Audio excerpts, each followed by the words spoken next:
The gunshot echoes across Moonrise Valley, like thunder trapped in a bottle.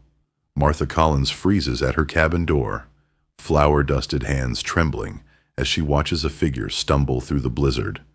Blood dark against fresh snow, a stranger's shadow against her 10 years of perfect solitude. In the flickering lamplight, she sees him clearly. Young, wounded, dangerous. A cowboy with winter in his blue eyes and death following close behind. Her heart pounds against her ribs like a caged bird. She should turn him away. Should let the storm claim him. Should protect the careful walls she's built around her widow's heart. But when he collapses at her threshold, something awakens in Martha that she thought died with her husband a decade ago.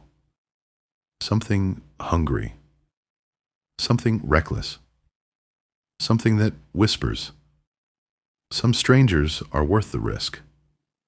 What happens when loneliness meets desperation in the middle of nowhere? When a woman who's forgotten how to love finds a man running from everything he's done? Stay with me. This story will break your heart, then piece it back together. Martha drags Jake Morrison inside, not out of mercy, but out of a hunger she doesn't yet recognize. 10 years of talking to herself, of setting one place at the table, of sleeping in the center of a bed built for two. It changes a woman, makes her crave the sound of another heartbeat in her silent world. Jake's wound runs deep across his shoulder, the bullet having torn through muscle and sinew before lodging itself in the cabin's doorframe. As Martha tends to him by firelight, she notices things. The gentleness in his hands, despite their calluses. The way he says ma'am, like it means something sacred. How his eyes never linger where they shouldn't. Marshall's hunting me, he whispers through gritted teeth as she cleans the wound. Shot Billy Carver in Billings. Fair fight, but his daddy owns half of Montana. Martha's fingers pause against his skin. She feels the heat of him, the solid reality of masculine flesh beneath her touch. It's been so long since she's touched another human being that her hands shake. Why tell me? She asks. Because you're helping a wanted man. You should know what that means. But Martha already knows. It means her cabin won't echo with just her own footsteps anymore. It means someone will hear her voice when she speaks, instead of just the empty walls. It means the terrible, beautiful risk of letting someone matter again. That first week they orbit each other like distant planets, careful, cautious, aware of the gravitational pull, but fighting it. Jake chops wood with his good arm, repairs the loose shutter that's banged against her bedroom window for 3 winters. Martha cooks meals for 2, her body remembering the rhythm of caring for a man. She watches him work shirtless in the cold morning air, steam rising from his skin, muscles moving with efficient grace. When he catches her looking, something electric passes between them. Acknowledgement of the hunger they're both trying to ignore. By the second week, the careful distance begins to crumble. Jake tells her about the gunfight, how Billy Carver was drunk and cruel, forcing himself on a saloon girl who couldn't have been more than 16. How Jake couldn't stand by and watch. How the boy drew first, but died second. I never wanted to kill anyone, Jake confesses one evening as they sit by the fire. But some things a man can't let slide. Martha understands. She spent 10 years letting things slide.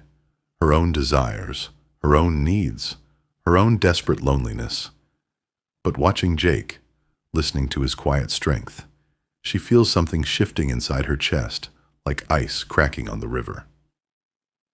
Tell me about your husband, Jake says softly.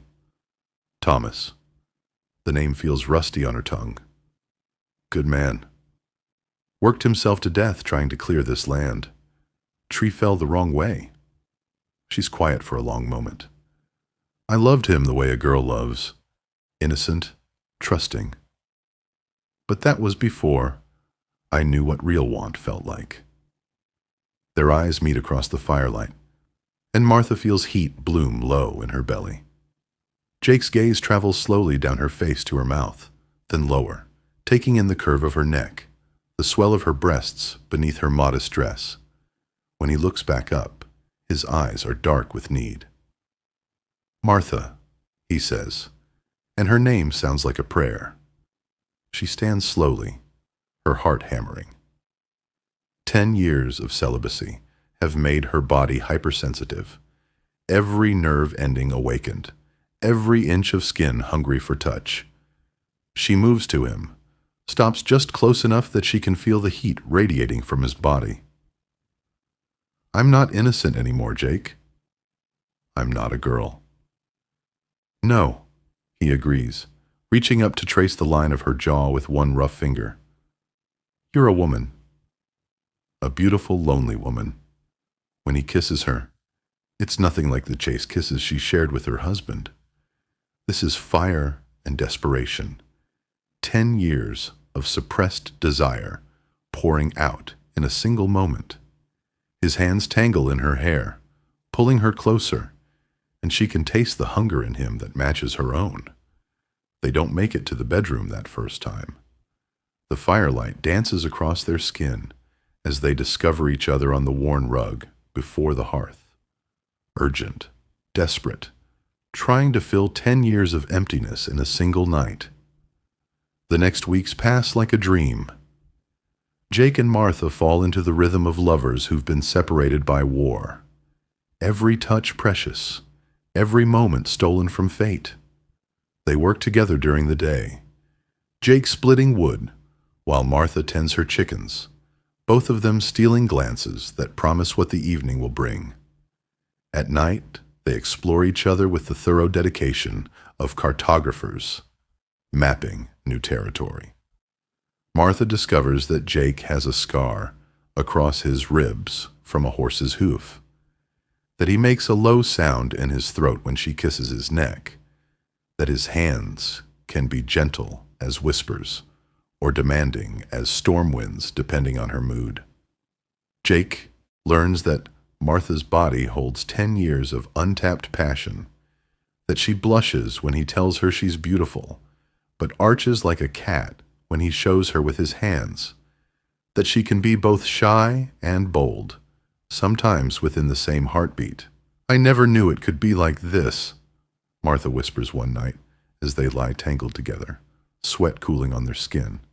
With Thomas, it was duty, obligation. "This is dangerous," Jake finishes. "This is dangerous, Martha. What we have, it's the kind of thing that makes men do stupid things." He's right. Already Martha finds herself thinking less clearly, planning a future that might be impossible.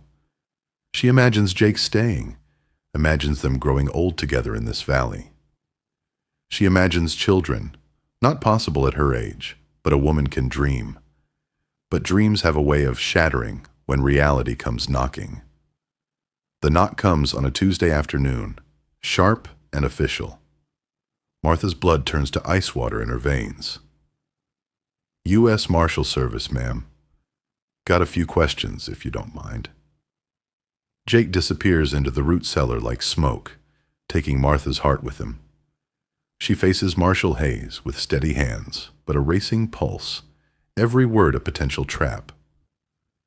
"Living alone out here must be hard," the Marshal observes, his eyes cataloging every detail of the cabin. "Noticed your woodpile's been freshly cut. Lot of work for one woman." "I manage," Martha replies evenly, though inside she's screaming.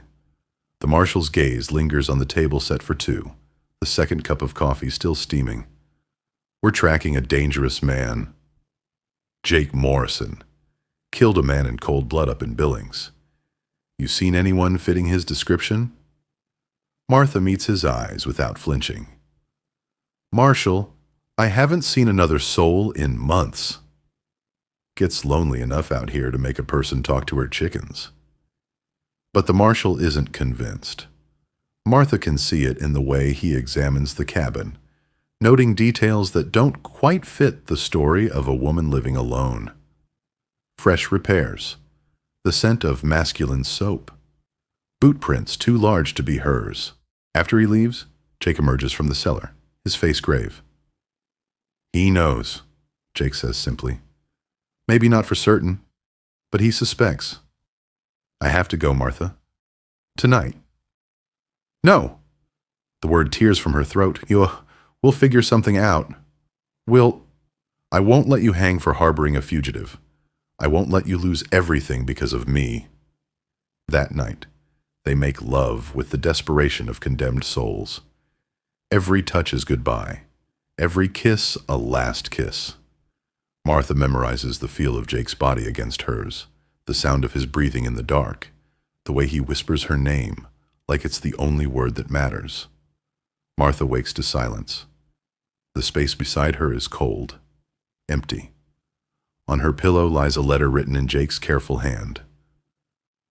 Martha, I had to leave while you slept. Because if you were awake, I couldn't have found the strength to go. The marshal will be back, and I won't let you suffer for my sins. You've given me something I never thought I'd find. Peace. Love. A glimpse of the man I could have been in a different life. I'll come back to you if I can. Wait for me if you can. But if I don't return, know that these weeks with you were worth whatever comes next. Jake. Beside the letter lies his silver ring, the only thing of value he owns, left as a promise or a memory. Martha clutches the letter to her chest and weeps until she has no tears left. Then she dresses carefully, as if Jake might see her, and begins the longest wait of her life. 2 days later, news reaches the valley. Jake Morrison was captured trying to cross into Colorado, sentenced in the territorial prison at Laramie. The papers call him a cold-blooded killer, but Martha knows better. She knows the gentleness in his hands, the honor in his heart, the love in his eyes when he looked at her. She knows, and she waits. The first year, she tells herself Jake will find a way to escape, will come back sooner than expected. She keeps his letter in her dress pocket, reads it until the paper begins to tear. She wears his ring on a chain around her neck, hidden beneath her clothes, like a secret prayer. Tom Bradley comes calling that spring, a prosperous rancher with kind eyes and genuine affection for the lonely widow. He brings her supplies, offers to buy her provisions, suggests gently that a woman shouldn't live so isolated. I have someone, Martha tells him, touching the hidden ring through her dress. Martha, Tom says gently, Jake Morrison is in prison. He may never come back. You're a young woman still. You deserve happiness. But Martha shakes her head. Some kinds of love don't allow for practical alternatives. The second year brings Samuel Wright, who owns the general store in Cedar Ridge. He's awkward, but sincere, offering marriage and security and a life that makes sense. I'm spoken for, Martha says, the same words, the same touch to the hidden ring. By the third year, people stop coming. Word spreads that the widow Collins has lost her mind, talking to shadows, setting places for ghost lovers. Martha doesn't care what they say. She knows Jake is alive somewhere, counting days the same way she is. The isolation deepens. Martha finds herself speaking aloud to Jake as if he's there, updating him on her day, asking his opinion on things that don't matter. She cooks for 2 every evening, then scrapes 1 plate into the compost pile. She sleeps on one side of the bed, leaving space for a man who may never fill it again. By the 7th year, Martha begins to wonder if she's actually lost her mind. The line between memory and reality blurs. Sometimes she swears she hears Jake's voice on the wind, sees his silhouette in the tree line. She finds herself arguing with him about things that happened years ago, laughing at jokes he told when he was real. The 9th year brings the deepest despair. Martha, now 51, gray-haired and weathered by isolation, sits on her porch with Jake's letter and a lit match. Maybe it's time to let go. Maybe Tom Bradley was right. Maybe some kinds of love are just elaborate ways of destroying yourself. One day, Martha sits on her porch in the thin spring sunlight, holding the letter that's held her together for a decade. Today feels different, hollow, final. Today feels like the day she stops waiting. The match flickers between her fingers. One small flame to end 10 years of stubborn hope. Then she hears it. Footsteps on the mountain path. Slow, steady, familiar. Martha's breath catches. She's imagined this sound so many times that she no longer trusts her own ears. But when she looks up, he's there. Real, solid, older, grayer, wearing clothes she doesn't recognize, but unmistakably Jake Morrison walking down her mountain path like he never left. The match falls from her nerveless fingers. The letter flutters to the porch boards. Jake stops at the bottom of her steps, looking up at her with eyes that hold 10 years of regret and hope and desperate love. His hair has gone silver at the temples. Lines bracket his mouth that weren't there before. But when he smiles, tentative, uncertain, Martha sees the young man who held her in the firelight all those years ago. Neither speaks. What words could possibly bridge 10 years of separation, 10 years of faith, 10 years of love sustained by nothing but memory and stubborn hope? Jake climbs the steps slowly, stops just close enough that Martha could reach out and touch him if she dared. He sees the letter on the ground, recognizes his own handwriting, understands that she's kept it all this time. "Martha," he says, and his voice is rougher, deeper, but still the voice that whispered her name in the dark. She reaches out with a trembling hand, touches his face to make sure he's real. When her fingers meet solid flesh, warm and alive, she breaks. Jake catches her as she falls apart, pulls her against his chest, and Martha finally allows herself to believe that some promises are meant to be kept. They don't speak for a long time. There will be time for words later. Time to hear about 10 years in prison. About the man Jake became in that cage. About the hope that kept him alive when everything else failed.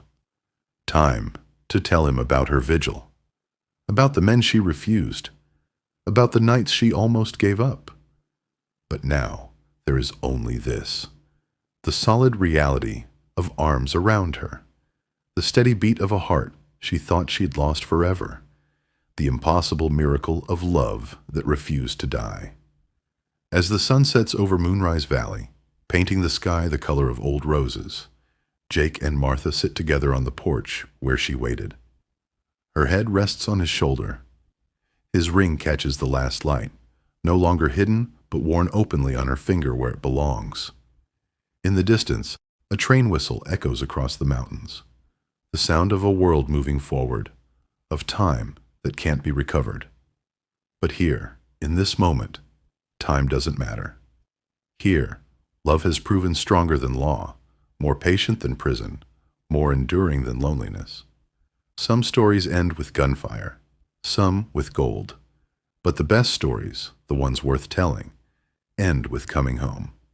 If this story moved you, let me know in the comments where you're listening from.